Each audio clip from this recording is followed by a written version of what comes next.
I'm still laughing about play pause about the damn meme compilation. Uncle Iroh, everybody's favorite uncle that you wish you had from the Avatar, the last Airbender series. This is a great fucking suggestion for me. I'm fucking down with this shit any day of the week. So let's get the fuck into it, man. Play. Movie Flame. Iroh was a fan favorite in the last Airbender series. Hell yeah, he is. He has a very interesting and inspiring story spread across multiple mediums past just the original series. In this video, I'm going to break his character down and take a look at his story as I explain the entire life of Iroh. Buckled in. Keep my chin in. Huh? I'm falling out. The life of Iroh. Iroh was the firstborn son to Azulon and Isla. He was born into the royal family of the Fire Nation, and his father, Azulon, was the current Fire Lord. He was badass. Iroh grew up. He was badass as fuck. Oh, my brother just texted me. My best man. What's up? He messaged me. Oh, this is serious. Okay, hold on. Sorry, guys. 1 second. Okay, back on. Just make sure you always gotta message your brothers back, man. Don't ever leave your brothers hanging, man. All right. There's time for work. There's time for family. Make sure y'all make time for both, all right? It's really important, dude, for real. Play. Up knowing that he was the crown prince of the Fire Nation and destined to become the next Fire Lord following his father. He later got a younger brother named Ozai, who he was not very close to. Iroh was a prodigy firebender, and he unearthed new abilities such as being able to breathe fire out of his mouth, something that he would later become known for. He was also able to make up his own technique to redirect lightning through his body when struck by it. Iroh was deeply spiritual, and one day, he visited the Sun Warriors, where he stood before 2 dragons named Ran and Shaw, who were the original firebenders. Iroh convinced them that he was worthy, and they revealed to him the true secrets of firebending without using hatred and aggression, as most other firebenders did. Iroh had a connection with dragons, and he lied to the world, claiming that he had fought and killed the last surviving dragon. He did this in order to preserve what was left of the species, and to ensure that Ran and Shaw remained undisturbed. Because of this claim, along with his ability to breathe fire, he was dubbed the Dragon of the West. Iroh and he was so eventually had a son that he would name Lu Ten, and the two were very close. Iroh made his son a priority, and he loved his son more than anything in the world. During the 100-Year War, Iroh became a renowned Fire Nation general. While he was a general, he tried to fulfill a lifelong dream of his, which was to capture the Earth Kingdom capital of Ba Sing Se, something that had never been breached before. The city was surrounded by giant walls, and Iroh was able to breach the outer one. He besieged the city for 600 days. While he was there, he wrote a letter to Ursa, his sister-in-law, and sent gifts to his niece and nephew. He sent Zuko a knife that became very important to him, and he gave Azula a doll, which she burned right when she got it. Sure did. Before he could breach the inner wall, his son, Lu Ten, was killed on the front lines. In his grief, Iroh lost most of his fighting spirit and abandoned the siege. This loss was seen as a terrible dishonor and failure for Iroh, the royal family, and the entire Fire Nation capital. Iroh received even more pain when his father died in his sleep just days later. His younger brother Ozai told him that their father's dying wish was that he became Fire Lord instead of Iroh. Iroh didn't try to fight this. He didn't fucking fight at all. He just let it happen. And he allowed his brother to take the throne. He had lost his desire for power after the death of Lu Ten. He retired as a general simply because it was too painful to think of fighting. It's like Henri from Dark Souls, like when Horus dies, basically. It's basically the same relationship. Like you needed both halves to be whole, bro. He had killed his son. Even so, Iroh was still well respected in the Fire Nation and well liked by the soldiers because of his personality. Iroh decided not to return to the Fire Nation right away, and instead traveled throughout the world. On his journey, he became a member of the White Lotus, a secret society that transcended the boundaries of the 4 nations, and later on, he would become a Grand Lotus. While traveling, he had a spiritual adventure, and it was rumored that he went to the spirit world looking for Lu Ten. Unfortunately, he was never able to find him. These experiences had a profound impact on Iroh's life. They made him view the world differently. In the past, he had focused on his work in the military, preparing to become the Fire Lord. But after his son's death, he realized that these weren't the most important aspects of life. This led him to retire and live the rest of his life as a peaceful man, rather than a violent man who led armies to war. He began to put others first and would go out of his way to help those in need, or even just those that needed their spirit lifted. One thing he did to help grieve the death of his son was developing a passion for tea, something that became a huge part of his life. Another thing that helped him was becoming close with his nephew Zuko. Both helped the other, Zuko taking the place of a son for Iroh, and Zuko viewing Iroh as a father figure that actually treated him well. Iroh didn't like the way his brother treated Zuko, and took Zuko under his wing, especially after his mother had vanished when Ozai took the throne. One day, Iroh allowed Zuko to observe a meeting of Fire Lord Ozai's war council, but made Zuko promise that he wouldn't speak. When Zuko disobeyed and spoke out of turn, his father got angry and told him that he had to be taught a lesson. Iroh was present when Ozai punished Zuko by burning his face to reveal a scar that he would have for the rest of his life. Ozai then banished Zuko and told him that he couldn't come back until he captured the Avatar. Iroh accompanied Zuko on this impossible mission, not wanting him to be alone. They spent years searching at the Western Air Temple, the sea, and all over the map. During this time, Iroh trained Zuko in firebending, and he became very good. Iroh tried to teach his nephew not to use anger and aggression, but rather to be at peace, something that he had learned from the original firebenders. During a fight between Zuko and Admiral Zhao, Zuko used the training Iroh gave him to win the fight. When Zhao tried to hit Zuko with a cheap shot, Iroh jumped in and saved his nephew, and told Zhao that he was disgraceful.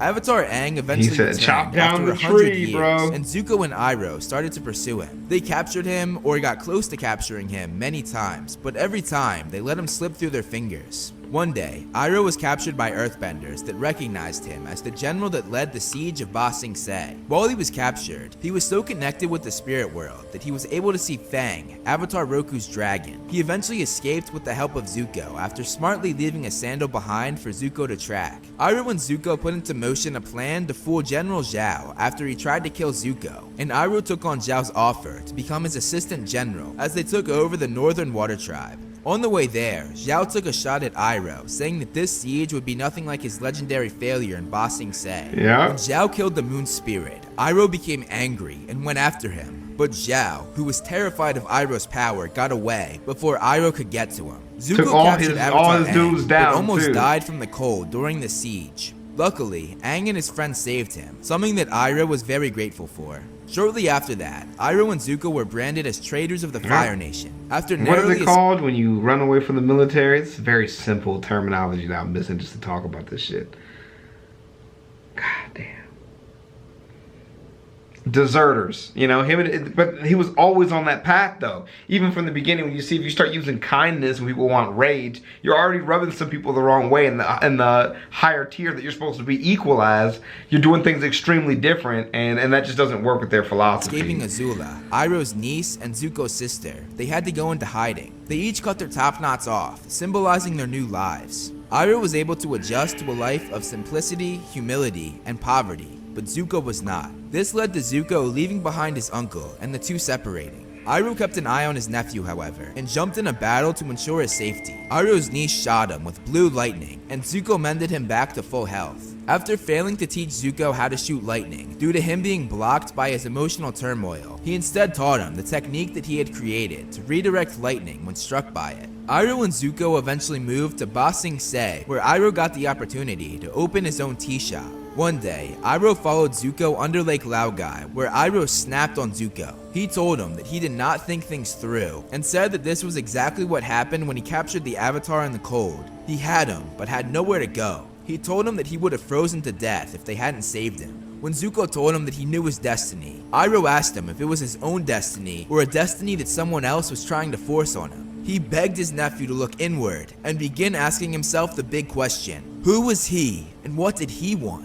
Iroh helped Zuko through his transformation of becoming good, in which he was sick in bed. Later on, both he and Zuko were almost captured again by Azula, but Iroh got them out of it by using his signature fire-breathing technique to escape. However, Zuko refused to go and was captured. Iroh became very disappointed in Zuko when he chose to side with Azula over him. Zuko was welcomed back to the Fire Nation, but Iroh was locked up for many months. Zuko visited him, but Iroh ignored him. This made Zuko angry, and he stormed out. And as he did, Iroh began to cry, sad that his nephew had lost his way. Iroh finally talked to Zuko, telling him that he was the great-grandson of the Avatar before Aang, Avatar Roku, on his mother's side. Iroh knew that the eclipse was coming soon, meaning that both he and the guards would lose their firebending for a certain amount of time. He prepared for this by training when the guards weren't looking. By the time the eclipse came, he was in amazingly good shape. Right before he was about to break out, he told one of the guards named Ming, who was always nice to him, to go home. Iroh broke out, and one of the guards said that he had never seen anything like it. He said he was like a one-man army. Iroh went to Ba Sing Se to gather up the White Lotus. He planned on leading the order to take back Ba Sing Se that his niece had overthrown. When Zuko apologized to Iroh cut him off mid-sentence and hugged his nephew tightly. When Zuko asked him how he could forgive him so easily, Iroh replied, saying that he was never angry with him. He was never mad. Oh, I remember that scene so much. That gave me chills, He was just sad because he was afraid that Zuko had lost his way. He told his nephew that he was proud of him for finding his way back by himself. Yeah, dude, sometimes it's not about being right. And that's what I be trying to tell people, bro.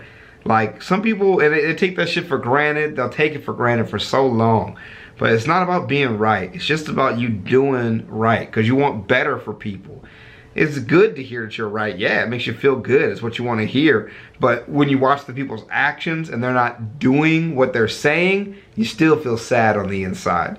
And sometimes you just wait for people to do better. And you got to wait for them to make their own decisions and make their own choices. If they want to just skate by, fine. But you want people to excel and do their best. That's what's going to make you feel the best, man. I promise. Even if you don't think that far ahead, it'll make you feel good if you really care about that person. While going over the battle plans, Iroh said that he couldn't fight Ozai in place of the Avatar because he didn't know if he could win. He was also afraid that history would just look upon it as more senseless violence, a brother killing a brother for power. Zuko later asked Iroh if he could take his place and become the new Fire Lord, but Iroh told him that that was his destiny, not his. When Sozin's comet came, it gave firebenders the most power possible, and Iroh went back to the place of his greatest failure, Ba Sing Se. Only this time, he was fighting the Fire Nation rather than being a part of it. He successfully recaptured it in the name of the Earth Kingdom. After the battle was won, Iroh reopened his tea shop in Ba Sing Se called Jasmine Dragon. Around 1 year later, Zuko was in great turmoil and talked to a picture of Iroh, not wanting to disturb his peaceful life. He felt that this was the best way to repay his former mentor, uncle, and friend after all he had done for him. Eventually, however, Aang brought Zuko to Ba Sing Se after he had passed out. Zuko once again went through a transformation back to being good and slept for 4 days. Iroh, this time with the help of Aang, once again helped him through this process. Zuko later asked Iroh for a favor to become interim Fire Lord while he and Azula went looking for their mother. His first act was to announce National Tea Appreciation Day. When Iroh was reunited with Zuko's mother, he apologized for all the pain that his family had caused her. She hugged him and forgave him, saying that his presence in the family always gave her hope. When Ursa's other daughter, Kiyi, was kidnapped, Iroh comforted her and let her confide in him. Ursa then asked Iroh how he got over the loss of his son, Lu Ten. Iroh told her that he wasn't over it and that he never would be. He told her that as parents, you want nothing more than to keep your children safe. But unfortunately, the world is a very unsafe place. He told her that no matter how hard you try, you can't keep your children completely safe. He said that this is why parents have to teach both themselves and their kids to see fear with unclouded eyes. Iroh helped Ursa even more by taking her to visit his brother Ozai in prison. Before she went in, he reminded her to have unclouded eyes. Iroh watched Zuko, Aang, Katara, and the rest of the gang grow up and eventually have kids of their own. He became a great uncle to Azumi, Zuko's daughter. Azumi eventually had a son that she named after Iroh, and he would become the youngest general in United Forces history. Iroh also got to know Katara and Aang's children, Tenzin, Bumi, and Kaya. Eventually, Iroh died of old age. He felt that he had done all he could do in the material world, but because of his knowledge and connection with the spirit world, he was able to continue his life in the spirit world, leaving behind his body and letting his soul transcend into the non-material world. He made many new spirit friends, and many years later, even came across the avatar after Aang, Avatar Korra. He helped her find her way to peace and happiness so that she could find her friend and find her way back to the material world. He would also be reunited with Aang's kids in the spirit world, who he had not seen for almost 40 years. His spirit fox let him know that they were lost, and he offered them help to find their way back, but they declined, saying that they wanted to find Tenzin's daughter. Iroh came across Korra again while looking for a teapot, and he told her that while in the spirit world, you always seem to find something that you weren't looking for. This became even more true when Iroh told Korra about Zuko and Aang's friendship, and helped Korra get the idea to find Zuko for help, as she was unable to reach Aang.